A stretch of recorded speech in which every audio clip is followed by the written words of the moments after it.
planeadas para esta semana estén surgiendo de la mejor manera. Espero hayan podido realizar las actividades que les he enviado. Eh, de todo corazón les deseo los, las mejores cosas. Pues hoy vamos a continuar pues, con estas clases virtuales. Sé que no, que a veces no es el mejor ejercicio, pero pues igual pues continuamos con este ejercicio. Esperemos todo esto pase pronto para podernos volver a ver. ¿Listo, chicos? Entonces pues vamos a iniciar con nuestra clase.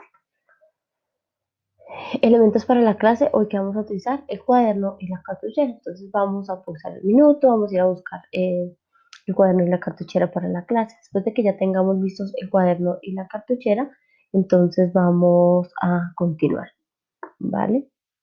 Pues antes de iniciar con la clase como tal, voy a hacer la retroalimentación de la clase anterior, que fue lo que vimos en la clase anterior. Entonces, pues en la clase anterior explicamos específicamente cómo observamos en la imagen los movimientos respiratorios. ¿Por qué se caracterizan esos movimientos respiratorios? Entonces, esos movimientos se caracterizan porque se realizan dos procesos, un proceso de inhalación y un proceso de exhalación. Entonces, en el proceso de inhalación y el proceso de exhalación es cuando generamos o hacemos, tomamos aire y eliminamos aire. Entonces, ahí hablamos de proceso de inhalación y de exhalación. Esos movimientos de respiración es cuando el aire entra y sale de los pulmones. Estos movimientos son dos: inspiración, aumento del volumen de la caja torácica, y inhalación, eh, inhalación, aumento de la caja torácica, y expiración es la reducción del volumen de la caja torácica, como podemos observar acá. Entonces, cuando inhala, observamos que sube el diafragma y se llenan los pulmones. Cuando exhala, se baja el diafragma y eliminamos el dióxido de carbono. Entonces, es la salida de aire específicamente. Todo este inhalación y exhalación es la salida del aire.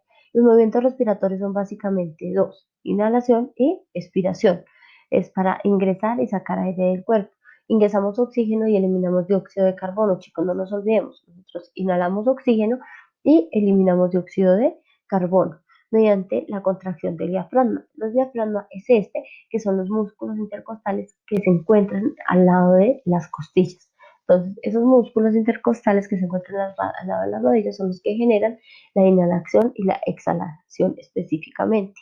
Cuando hablamos de la frecuencia cardíaca, decimos que, de la frecuencia respiratoria, perdón, decimos que generalmente la frecuencia respiratoria nosotros realizamos en un minuto entre 8 y 16 movimientos por minuto. O sea, 8 y 16 movimientos por minuto realizamos en una edad adulta, estando en reposo, ¿no? O sea, realizando actividades normales. Si trotamos, pues aumenta los movimientos respiratorios. Los bebés, por ejemplo, realizan 44 movimientos en un minuto.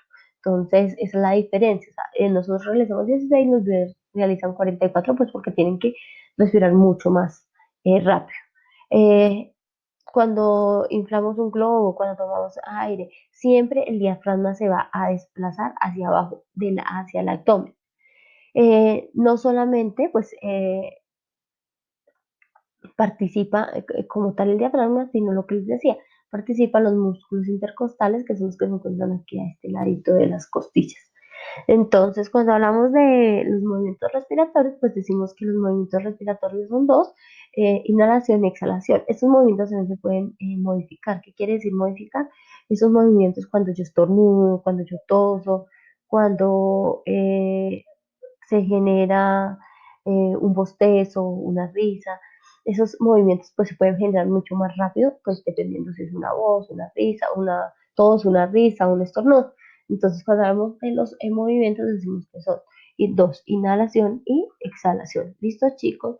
Entonces, espero esto haya quedado claro. Con esto terminamos el proceso de respiración en el ser humano, que básicamente pues es el intercambio de sustancias, dióxido de carbono y oxígeno, que nos permiten realizar una función vital. ¿Listo? A partir de eso, pues vamos a iniciar hoy con Otro tema, vamos a hablar de transporte de sustancias en los seres vivos, básicamente, que es el tema como general. Entonces, ¿qué vamos a hacer, chicos? Vamos a sacar nuestro cuaderno, vamos a escribir la fecha, UTP 18, y vamos a escribir tema. Transportando, vamos avanzando. Entonces, el tema de hoy es transportando, vamos avanzando. Desempeño 2 y 3. Pregunta científicamente relevante: ¿cómo creo que transportan sustancias los seres vivos? Entonces vamos a imaginar, vamos a observar algo a nuestra mascota, por ejemplo, pues, cómo transportará nuestra mascota todas las sustancias que necesita para vivir.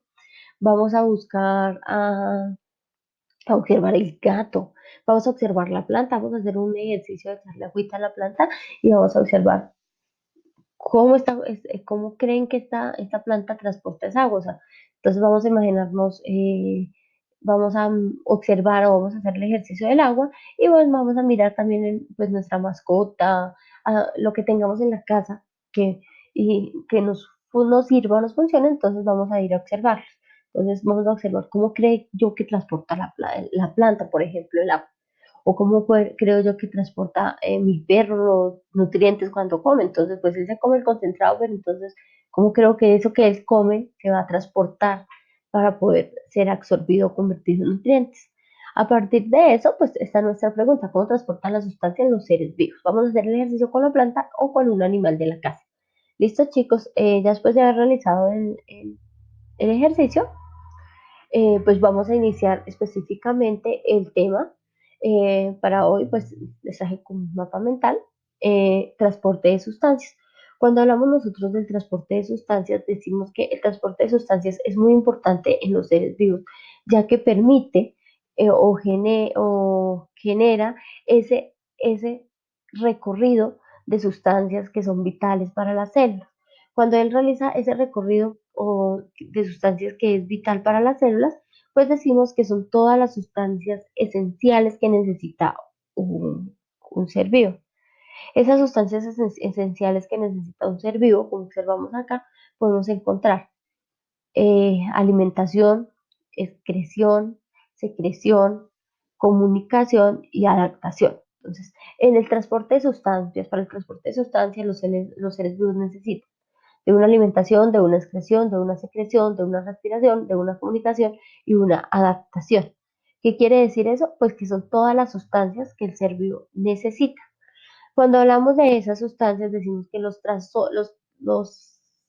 el transporte de sustancias de los seres vivos es mucho más que el sistema circulatorio de los seres humanos. Generalmente cuando hablamos de transporte de sustancias, pensamos que es el sistema circulatorio y no. Lo que hablamos es que las células de nuestro cuerpo o las células de un organismo necesitan elementos o intercambiar sustancias, y ese intercambio de sustancias se realiza mediante las funciones que les acabé de decir: alimentación o excreción, por ejemplo. Eh, Porque él también necesita eliminar lo que no le sirve, como también necesita cosas esenciales, pero también nosotros eliminamos cosas que no nos sirven o que básicamente no funcionan dentro de nuestro cuerpo. Entonces, cuando hablamos de este tipo de sustancias, vamos a hablar de la primera, que es la alimentación. La alimentación es muy importante en los seres vivos, ya que por medio de esta nosotros adquirimos aguas, proteínas y nutrientes esenciales para que las células puedan realizar ATP. Al realizar el ATP, las células pues nos proporcionan energía. Entonces, el alimentarnos, ese transporte de sustancias, el adquirir agua, proteínas, carbohidratos, ese tipo de nutrientes, lo que genera es que nosotros podamos convertir, esas células convierten eso en ATP y finalmente pues eso convierte en energía para que nuestras células puedan realizar todas las funciones necesarias. Entonces, cuando hablamos de la nutrición, pues básicamente son todos los componentes, sales, todo lo que el cuerpo necesita para para que las células puedan convertirlo en ATP, y al convertirlo en ATP pues puedan realizar todas las funciones vitales. Encontramos el segundo, que es la respiración. Cuando hablamos de la respiración, recordemos que es el intercambio de sustancias de oxígeno y dióxido de carbono. Entonces, cuando hablamos de la respiración, decimos que es el intercambio de oxígeno y dióxido de carbono. Es también muy importante para este proceso, ya que nosotros necesitamos realizar esta función vital. Entonces, cuando hablamos de la respiración, es el intercambio de oxígeno y dióxido de carbono. ¿Dónde se realiza ese intercambio? En los pulmones, específicamente en las estructuras alveolares. Hablamos o llegamos al tercero, que es el descretar. Excretar es eliminar las cosas que nuestro cuerpo no necesita, por ejemplo, compuestos tóxicos, sustancias de desecho, todo lo que el cuerpo no necesita lo elimina. ¿Por dónde lo eliminamos? Podemos eliminarlo por la piel, podemos eliminarlo por nuestro sistema digestivo, pero entonces ahí participan las células, entonces las células ayudan a eliminar lo que nosotros no necesitamos. Por el hígado también participa en ese sistema de excreción. Nosotros eliminamos generalmente sustancias tóxicas por medio de la orina. Eliminamos sustancias por medio de la piel. Por ejemplo, cuando tomamos medicamento, generalmente la penicilina es un medicamento muy fuerte. Cuando vamos al baño, en la orina se elimina ese tipo de compuestos. Entonces se siente, cuando van al baño, ustedes sienten que a veces huele a medicamento. Cuando uno va a los hospitales, huelen mucho a medicamento, es precisamente porque nuestro cuerpo está realizando un proceso de excreción, está eliminando esas sustancias tóxicas o esas sustancias que ya no necesita y lo está generando ese tipo de eliminación. Cuando hablamos de la excreción, entonces decimos que es la eliminación de compuestos tóxicos o de desechos que mi cuerpo no necesita. Hablamos de la secreción. Hablamos de la secreción específicamente son perdón, hablamos de la comunicación, perdón, es el 4. Entonces, cuando hablamos de la comunicación, decimos que la comunicación es el proceso que realizan las células para transportar sustancias. Este proceso de comunicación lo realizan las células entre las membranas plasmáticas. Recordemos que las membranas plasmáticas están constituidas por proteína, fosfolípidos, que son las bolitas que tienen con los pelitos, que son los filamentos. Entonces, ese transporte o esa comunicación que se da entre las células desde el interior o hacia afuera de las células se realiza a través de la membrana plasmática. Entonces, en ese proceso de intercambio de sustancias que se realiza a través de la membrana plasmática es donde se realizan los cambios de las células y esos cambios son los que se generan a partir de este proceso de comunicación. Las células se comunican e intercambian sustancias. Generalmente pues lo hacen pues porque necesitan o necesitan sacar energía para otras células o necesitan guardar energía para otras células. Entonces todo este proceso se hace a través de la membrana plasmática y es un proceso que decimos o llamamos que es un proceso de comunicación. Entonces cuando decimos que el proceso de comunicación es el medio de transporte de sustancias donde las células intercambian estas sustancias y ese intercambio de sustancias se realiza a través de la membrana plasmática. Nosotros, por ejemplo, hacemos algo muy común. Cuando corremos y cuando trotamos, nuestras células hacen un intercambio y empiezan a eliminar sudor. Cuando corremos, empezamos a sudar. Eso también es un proceso de intercambio. Las células necesitan intercambiar y eliminar las sustancias que nosotros no necesitamos. Hablamos del quinto, que es la secreción. La secreción es específicamente el producir sustancias vitales para funciones fisiológicas. En este caso, cuando hablamos de esta producción de sustancias para funciones fisiológicas, hablamos que el cuerpo secreta hormonas. Entonces, dentro de este proceso de secreción, nuestro cuerpo necesita secretar hormonas. Que esas hormonas que se generan en el cuerpo son importantes o son esenciales porque pues nuestro cuerpo necesita secretar hormonas. La tiroides secreta hormonas. Entonces todas las células generan hormonas para la producción de diferentes sustancias, producción de sangre, producción de óvulos, de espermatozoides, todo se hace a través de la secreción de hormonas. Nosotros tenemos en ese proceso de secreción de hormonas, tenemos las glándulas endocrinas. Esas glándulas endocrinas son las que se encargan de producir esas hormonas. Eh, esa secreción pues, de hormonas las controlan, entonces tenemos la tiroides, todas esas secreciones de hormonas son, por ejemplo, glóbulos blancos, glóbulos rojos, todo lo que nuestro cuerpo necesita. Pues, ¿para qué secretan hormonas? Pues esa secreción de hormonas se realiza para que nuestro cuerpo pueda realizar funciones básicas a través de ese proceso o de ese proceso químico. Ejemplo, las glándulas endocrinas, todo lo que nuestro cuerpo, el sistema glandular, es el que genera ese tipo de hormonas. Lo que les decía, pues las hormonas participan en diferentes procesos, procesos de crecimiento, procesos de producción de hormonas sexuales, todos los procesos que son vitales para eh, constituir las hormonas. Generalmente, pues lo que les decía, todo esto se genera o se secreta. Generalmente el que controla toda esa secreción, todo ese tipo de secreción de hormonas es el sistema nervioso. Entonces el sistema nervioso secreta ese tipo de hormonas. Eh, ¿Dónde se producen las hormonas? Entonces lo que les decía, ovarios, testículo, tiroides, hipófisis, hipotálamo, glándula suprarrenal, ahí es donde se producen todas esas hormonas. Y pues esas hormonas circulan por el torrente sanguíneo.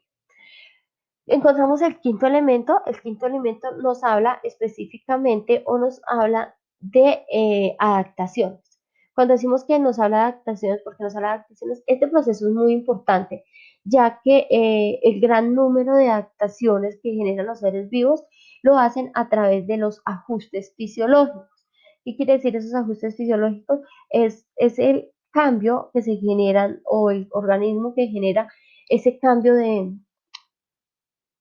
sus estructuras fisiológicas para poder sobrevivir en el interior de sus células. Entonces, por ejemplo, decimos que algunos animales presentan adaptaciones sobre la cantidad de agua que ingresa a su cuerpo para poder sobrevivir. Entonces, ejemplo, se hace mucho leche, entonces ellos controlan que su piel no elimine agua por un proceso de regulación. Entonces, aquí cuando observamos, acá les hablo y les digo, hablamos de un proceso de regulación. Acá lo observo. Entonces, los animales regulan la temperatura pues para que no perder tanta agua. También lo hacen las plantas. Las plantas, cuando hace muchísimo sol, lo que hacen es cerrar o generar, cierran los estomas, acuérdense que son las boquitas que se abren y se cierran esos estomas para que no se pierda más agua, pues porque es un producto esencial para que ellas necesitan. Eh, También lo hacen para conservar sales minerales, contribuyen en la regulación osmótica. Entonces, en los seres vivos hacen un proceso de osmorregulación. ¿Qué quiere decir el proceso de osmorregulación? El proceso de osmorregulación quiere decir que controlan la cantidad de agua que se encuentra en el cuerpo. A eso llamamos osmorregulación, a la cantidad de agua que se encuentra en el cuerpo o para equilibrar. Entonces, nosotros ¿se acuerdan? Yo les he explicado cuando hacíamos osmorregulación. Osmorregulación es el control de ciertos procesos en nuestro cuerpo. Cuando tratamos, entonces, los órganos deben de permanecer a 36 grados centígrados, que es la temperatura que deben de estar. Cuando yo troto, entonces yo sudo y eso genera que mi cuerpo se regule, que la temperatura se regule en mi cuerpo. A eso llamamos osmorregulación. Eh, Todo esto los seres vivos lo hacen para poderse adaptar. Entonces, chicos, cuando hablamos del transporte de sustancias, decimos que el transporte de sustancias son todas las funciones que realizan los seres vivos para llevar o transportar elementos que necesitan para poder sobrevivir. Entonces tenemos la alimentación, la excreción, la secreción, la respiración, la comunicación y la adaptación. Listo, chicos, espero haya quedado claro eso. Cualquier duda ya saben que me pueden preguntar. ¿Qué vamos a hacer? Para escribir el mapa mental. O sea, el anterior mapa que les acabo de mostrar lo van a escribir y lo van a completar con dibujos. Entonces, me van a hacer un dibujo de alimentación, un dibujo de regulación, un dibujo de excreción, un dibujo de respiración, un ejemplo de excreción, de secreción y de comunicación. ¿Listo, chicos? Esta es la actividad para el día de hoy. Eh, no es necesario entregarme evidencia, pues porque recuerden que esta semana tenemos la entrega del póster de las enfermedades respiratorias. Entonces, pues no hay necesidad de entregarme evidencia, pero recuerden pues que yo siempre verifico después en los cuadernos, ¿listo? Espero ya haya sido de su agrado, espero inicien sus clases del día de hoy con toda la actitud. Muchas gracias, chicos. No, recuerden lavarse las manos, usar tapabocas y pues continuar en esta cuarentena hasta que todo mejore. Un abracito, nos vemos en la siguiente clase. Chao.